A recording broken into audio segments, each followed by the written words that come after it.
Joining me in the studio is Dr. Gil Murciano, CEO for Mitvim, the Israel Institute for Regional Foreign Policies, and of course, our Ariel Osron, I24 News Middle East correspondent. Ariel, before we dive into the summit and this proposal, I want to talk to you about this breaking news of an Axios report that says that the U.S. is having secret direct talks with Hamas. Tell us more. Yeah, from an administration that coined the term, "we don't negotiate with terrorists," this is quite a surprising development, not surprising to those who expected with this administration that there are no surprises. But this is really a first on behalf of the Trump administration, sending its hostages envoy, Adam Bowler, for direct discussions with Hamas leadership in Doha regarding the hostages, but also other issues. Now, Israel was not aware of these conversations before or after, and this has really been made public now by reporting in Barak Ravid in Axios. And already we're hearing a response by Israeli officials on this matter. Israeli Consul General in New York, Ophir Akunis, appeared just a few minutes ago on Fox Business and commented on this report, saying that the Trump administration, they can talk with Hamas, that's okay. If the result is returning the hostages and bringing them back to their families, we would be happy with such an outcome. So we're already seeing, on behalf of the Netanyahu government, in talking points, trying to downplay the really critical shift in policy on behalf of the Trump administration. No previous American administrations have engaged directly with Hamas, who they prescribe as a terror organization. And so we're seeing that really the Trump administration is going all out and seeking all avenues to try and move forward, even if it undercuts Israel's input. All right, we will talk a little bit more about where we stand on the ceasefire deal, what's the situation. But going back to this summit that was held, this plan that was proposed by the Egyptians, Gil, I want to hear your initial thoughts on it. Well, first of all, I mean, good evening, Bianca, and I think that you defined it correctly. I mean, we are talking about major alternative, basically, an alternative to the Trump plan. And we've seen in the language of the communique, the summit itself, the repetition of the term resilience of the Palestinian people, a complete rejection of any idea of removal or resettlement of Palestinians. You can easily see that we are talking about an alternative. But I think one of the major concepts that were discussed, and there's many different question marks in this specific framework, about the practicality of the plan itself, is about the so-called administrative committee that would run the rebuilding, this huge amount of $53 billion that will be composed mainly by local Gazans, professionals basically, and would not be affiliated neither with Hamas nor with the Palestinian Authority. Sounds like a perfect plan. But where are these?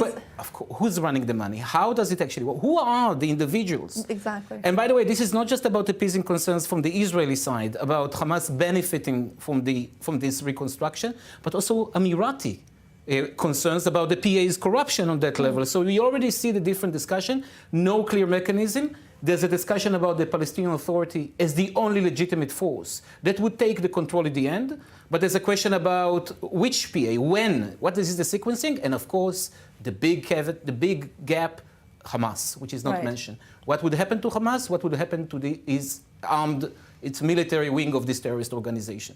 It seems that demilitarizing Hamas just does not seem on the table at all. I do want to ask you, though, Ariel, for the Egyptians, how much of a win is this, that they were able to, despite some pushback and some internal criticism, to present a united Arab response? Well, I think first and foremost, this was the Sisi show.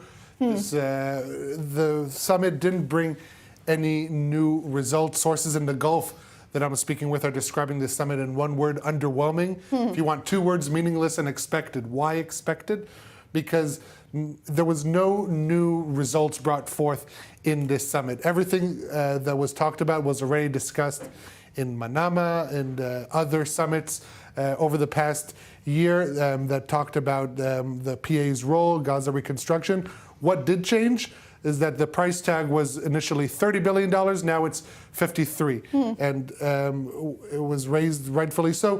Who's going to pay for this? It's not going to be the Egyptians. The Egyptians are going to benefit from this because they're going to be the ones who execute this reconstruction program with Egyptian contractors. So they're going to get a big dividend from this, and increasing the cost is good for the Egyptian pocket. But what Gulf countries such as Saudi Arabia, the UAE, Bahrain, they want to disarm Hamas.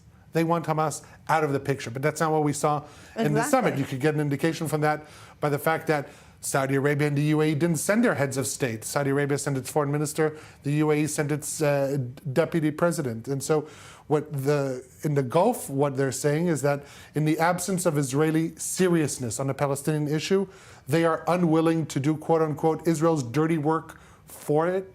They cleaning up, essentially. Cleaning up, but also removing Hamas. They are saying that years of Israeli policy propped up Hamas with the Qatari money, with plans of divide and conquer between Gaza and the West Bank to weaken the PA. They want to see Israel cooperate with its regional partners, extending its hand to cooperate with them and bring upon a different reality for Gaza. What they're saying in the Gulf is that they're still waiting for Israel to get its act together. Gil, your thoughts? A couple of comments. First of all, the level of representation, I think, gives a clear indication. But when we think about Sisi's great moment, we also have to look at it from a defensive point of view. I mean, Egypt, just like Jordan, by the way, is stuck between the rock and the hard place, between the rock of Trump's threats to stop financial and strategic support if they would not fall in place and support his own plan. On the other hand, the inability to support any kind of plan. So the need to present an alternative, and also, by the way, to create a united Arab front. Saudi and Emirati money is super important to the economic situation in Egypt right now. But I also add to that the issue of the security. I mean, Jordan and Egypt clearly, in the Cairo Declaration and in the summit conclusion, repeated their commitment to train forces in Jordan and in Egypt, train Palestinian forces. But when it comes to taking a more active role, I think that's off the table.